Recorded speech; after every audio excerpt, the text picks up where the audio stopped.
દોસ્તો, જેનું કોઈ નથી ને એના ખજૂરભાઈ છે. કદાચ એવું કહેવામાં આવે તો પણ ખોટું નથી.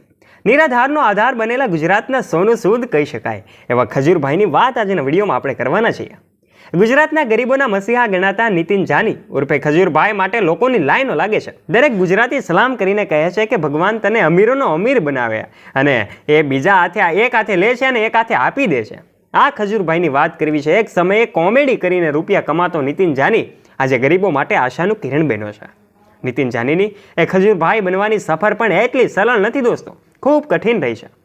તોકતે વાવાઝોડા પછીના એ સમયગાળા દરમિયાન એમને સરકાર નહોતી પહોંચી ત્યાં ખજૂરભાઈ પહોંચી ગયા હતા.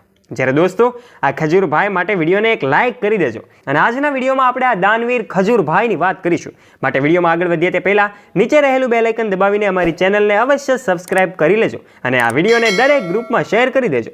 આજકાલ સોશિયલ મીડિયામાં ખજૂરભાઈ ચર્ચામાં છે. ગુજરાતી કલાકાર ખજૂરભાઈ એટલે નીતિન જાનીના સેવા કાર્યોની લોકો ખૂબ પ્રશંસા કરે છે. અને સૌરાષ્ટ્રમાં વાવાઝોડાએ મચાવેલી એ તાબાહી બાદ નીતિન જાનીએ મોટું સેવા કાર્ય આદર્યું છે. નીતિન જાનીની ટીમ સાથે સૌરાષ્ટ્રના ગામડે ગામડે ફરીને લોકોને પોતાની બનતી મદદ કરી રહ્યા છે. પોતાની કોમેડીથી લોકોને પેટ પકડીને હસાવનારે નીતિન જાનીની વ્યક્તિત્વની બીજી બાજુ ઉજાગર થઈ છે દોસ્તો. લોકો એના કાર્યોને ખોબલે ખોબલે વખાણ કરી રહ્યા છે. તો આવો અમે તમને આજે નીતિન જાનીના એ ઘરની શેર કરાવીએ અને આજે આપણે આ દાનવીર નીતિન જાની એટલે કે ખજૂરભાઈની કેટલીક ખાસ વાતો જાણીએ. ગુજરાતી કોમેડીના બાદશાહ ખજૂરભાઈ એટલે કે નીતિન જાની બારડોલીના સમૃદ્ધ ગણાતા બાબેન ગામમાં રહે છે. નીતિન જાની પરિવાર સાથે બાબેન ગામમાં એક લેક સિટીમાં રહે છે અને એમનો બંગલો ખૂબ મજાનો રહ્યો છે. લેક સિટીમાં ખૂબ જ હાઈફાઈ બંગલામાં નીતિન જાની મોટા ભાઈ અને સાથી કલાકાર તરુણ જાની એમ જ પરિવાર સાથે રહે છે. નીતિન જાનીનું એક ઘર પૂનામાં પણ આવેલું છે, જે એમના પત્ની રહે છે, જે પૂનામાં આઈટી પ્રોફેશનલની નોકરી કરે છે. નીતિન જાનીએ બારડોલીમાં બીસીએનો અભ્યાસ કરીને માસ્ટર ડિગ્રી માટે પુણેની વાટ પકડી હતી. અહીં નીતિન જાની એમ કહેવાય કે આઈટી પ્રોફેશનલ તરીકે નોકરી કરી હતી અને આ દરમિયાન એને એક્ટિંગમાં રસ જાગ્યો હતો. આઈટી કંપનીમાં નોકરી દરમિયાન વર્ષ 2012માં ટીવી શો બિગ બોસમાં કામ કરવાનો પહેલો ચાન્સ એમને મળ્યો હતો. બિગ બોસમાં કામ કર્યા બાદ 70,000ના પગારની નોકરી છોડીને ફિલ્મ ઇન્ડસ્ટ્રીમાં માત્ર 12,000ના પગારથી એમણે કામ શરૂ કર્યું. અને નીતિન જાની શરૂઆતમાં ફિલ્મ ઇન્ડસ્ટ્રીમાં ક્રાઉડ મેનેજમેન્ટ, પ્રોડક્શન અને આઈટીનું નામ જોતા હતા. બાદમાં એમણે લેખક તરીકે સ્ક્રિપ્ટ લખવાની શરૂઆત કરી દોસ્તો.